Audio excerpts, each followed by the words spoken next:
আমি কি মির্জা সাহেবের পায়ে যে পাড়া দিয়েছি যে ভাই আমার সাথে ঝগড়া করেন? আমরা সিম্পেথির রাজনীতি করি না। যদি সিম্পেথি পাইতাম জুলাই দিয়ে তো বড় সিম্পেথি পাওয়ার কথা ছিল, ঠিক না? এখন ধরেন পুরো বাংলাদেশের সব জায়গায় খালেদা জিয়ার পোস্টার টাঙানো হয়েছে, নিচে লেখা একজনের নাম।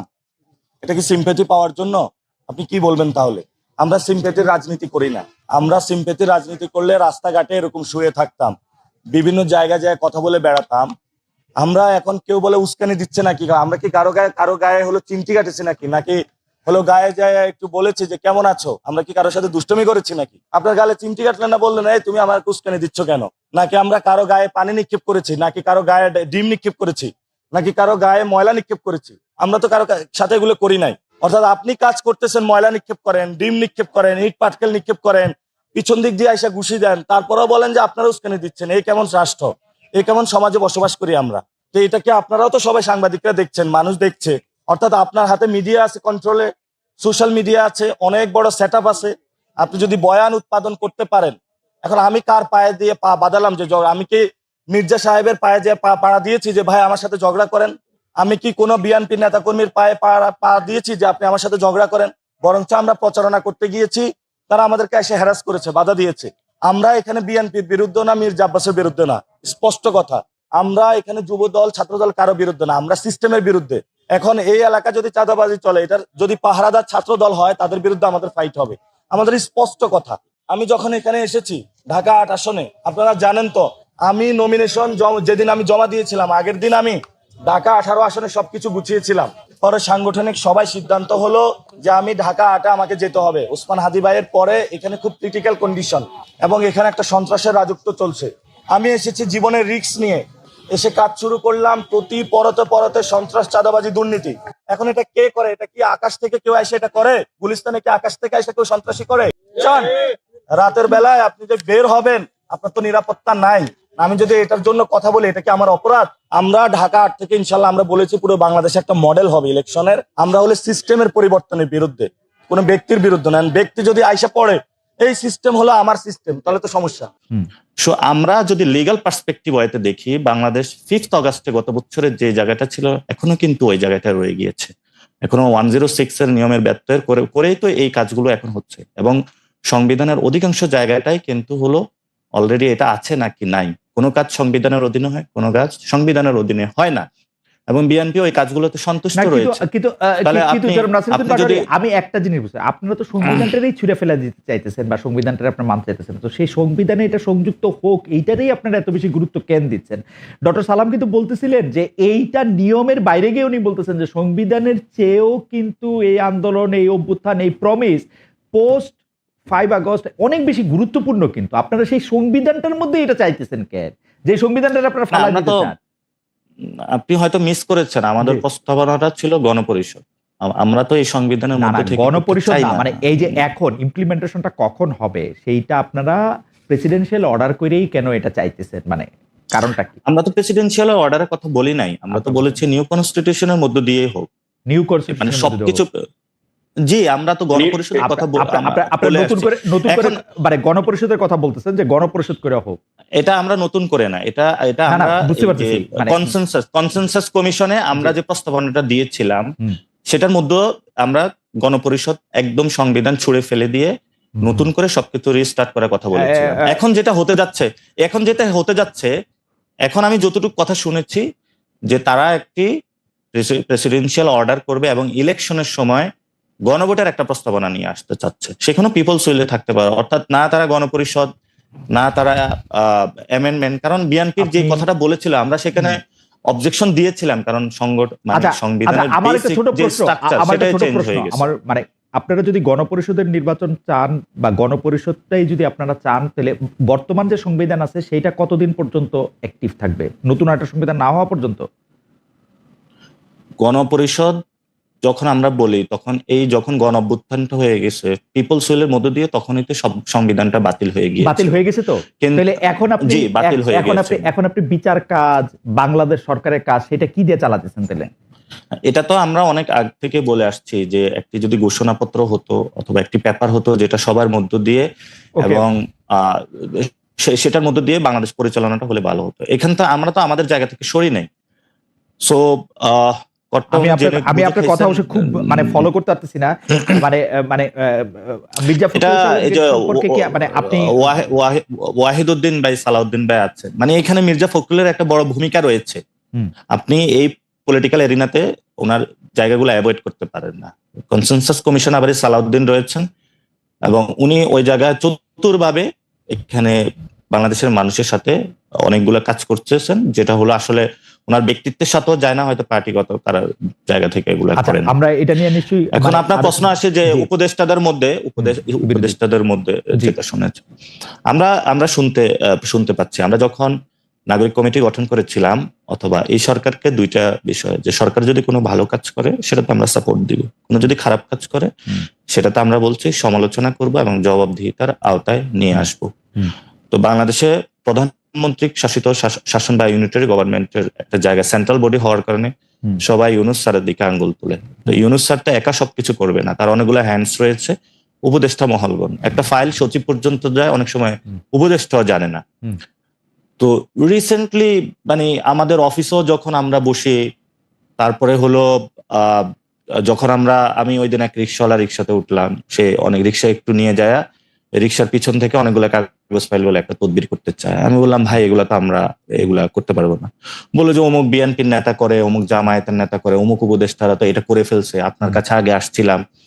তো অনেক ফাইলগুলো যেগুলো আসে আমাদের কাছে অনিয়ম বিভিন্ন জিনিস তদবিরের জন্য মানুষ আসে, তো আমরা যখন কোনো জিনিস নেগেট করে যাই, এগুলো আসলে স্টেটের সাথে যায় না, এগুলো মানুষের সাথে, মানুষের ট্যাক্সের টাকাতে এটা প্রবলেম হবে। তো সেই কাজগুলো আমরা পরবর্তীতে ওই দুর্নীতিগ্রস্ত বা একটা বাটপার লোক ওই প্রশাসনের বিভিন্ন জায়গায় ঢুকে পড়ে।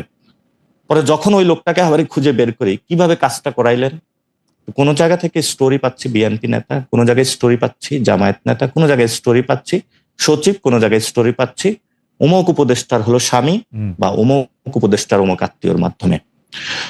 এখন আসি যে ডকুমেন্টস, আমরা কিছু ডকুমেন্টস কালেক্ট করতেছি যারা এই কাজগুলো করেছে, যাদের মধ্য দিয়ে করেছে, এবং আমাদের মনে হচ্ছে যে প্রত্যেকটা গভর্নমেন্টের জন্য পার্লামেন্ট রয়েছে, যারা সংসদে নির্বাচিত হয়ে যায়, সেখানে আলোচনা হয়, বিরোধী দল থাকে, আলোচনা হয়। যারা এই সরকার রান করতেছে তাদের তো জনগণের কাছে জবাবদিহিতার জায়গাটা থাকা উচিত। আমাদের জায়গা থেকে তারা যদি কোনো ভালো কাজ করে সেটা যেমন আমরা অ্যাপ্রিসিয়েট করব, কোনো উপদেষ্টা যদি কোনো রেকলেস হয়তো কোনো কাজ করে অথবা দুর্নীতির সাথে জড়িত হয়, কোনো অবৈধ সম্পদ উপার্জনের প্রচেষ্টা চালায়, আমরা সেটারও জায়গায় বিরোধিতা থাকবো এবং সেটা যদি মানে এইটা এখনো প্রমাণ আপনাদের সাপেক্ষে সবকিছু এটা আপনাদের এখনো তথ্য সংগ্রহ পর্যায়ে, মানে আপনারা নিশ্চিত না? বাবার আগে ছেলের পথ চলতে হয় না, তো এটা আমি বলেছি প্রথম দিকে বলেছি, ঠিক আছে, কিন্তু কথাটা যে আমি সঠিক বলেছিলাম এটা আজকে প্রমাণ হচ্ছে। এবং আমি না শুধু, বিভিন্ন টক শোতে বিভিন্ন ব্লগারগণ তারা এটা কিন্তু বলছে কথাটা, যে অনেকেই বলছে, আমি সেদিন সোশ্যাল মিডিয়া দেখলাম যে বাবার আগে চলতে হয় না, চললে পরে এ হোঁচট খেতে হয়। তো অন্য মানুষও বলছে, শুধু এটা শুধু আমি প্রথম বলেছিলাম এটা আমার অপরাধ, কিন্তু এরপরও অনেকে তো স্বীকার করে নিয়েছে এটা। তো এটা তো বাস্তবতা। সত্যি কথা বলতে কি, জিএনজি বলতে যেটা বোঝায়, মোটামুটি সকলেই আন্দোলনের সঙ্গে সম্পৃক্ত ছিল, আমরা তাদেরকে সহযোগিতা করেছি, আমিও মিছিল মিটে গেছিলাম। সম্পূর্ণ জিএনজিদের যে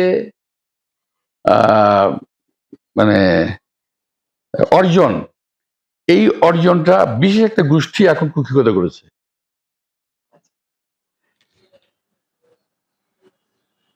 আন্দোলন মানেই মন্ত্রী হওয়া নয়, আন্দোলন মানেই নেতা হওয়া নয়। হ্যাঁ, বিশেষ ক্ষেত্রে আন্দোলনের মাধ্যমে নেতৃত্বের সৃষ্টি হয়, এটা বাস্তবতা। কিন্তু এখন যদি আমি বলি যে 1971 সালে যে মুক্তিযুদ্ধ হয়েছিল, তখন কি মুক্তিযুদ্ধরা এসে বলেছিল যে আমরা মুক্তিযুদ্ধ করেছি সুতরাং আমাদের সবাই মন্ত্রী বানাতে হবে? কোথায়? আমরা তো কেউ বলি নাই, কেউ বলে না এই কথাটা। আমার যে ছেলেটা আছে বাসার, এখন আমার যে নিজের ছেলে, তার বয়স যদি 23 হয়,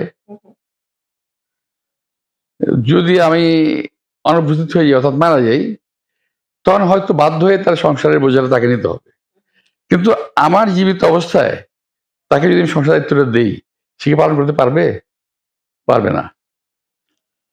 আমরা যে রাজনীতিতে আসছি, একটা জায়গাতে আসছি আছি এখানে, কখনো শহীদ রাষ্ট্রপতি জিয়া রহমানের পিছনে হাঁটছি, কখনো বেগম খালেদা জিয়ার পিছনে হাঁটছি, বিভিন্ন নেতৃবৃন্দের পিছনে হাঁটছি। আমরা এদের পিছনে থেকেই আমরা ধীরে ধীরে নিজেদেরকে রাজনৈতিকভাবে সমৃদ্ধ করেছি আমি মনে করি। কিন্তু এদের তো সে অভিজ্ঞতাটা নাই। আর সবচেয়ে বড় কথা হলো জেএনজি যে গ্রুপটা, এরা সেই সকলের প্রতিনিধিত্ব এরা করে না। কিন্তু যারা আজকে ক্ষমতা কুক্ষিগত করেছে, আমি কিন্তু বারবার কথা বলছি যে এরা কিছু লোক জেএনজির অর্জনটাকে কুক্ষিগত করে বরং জেএনজির যে মানে অর্জনটা ছিল তাকে ম্লান করে দিয়েছে।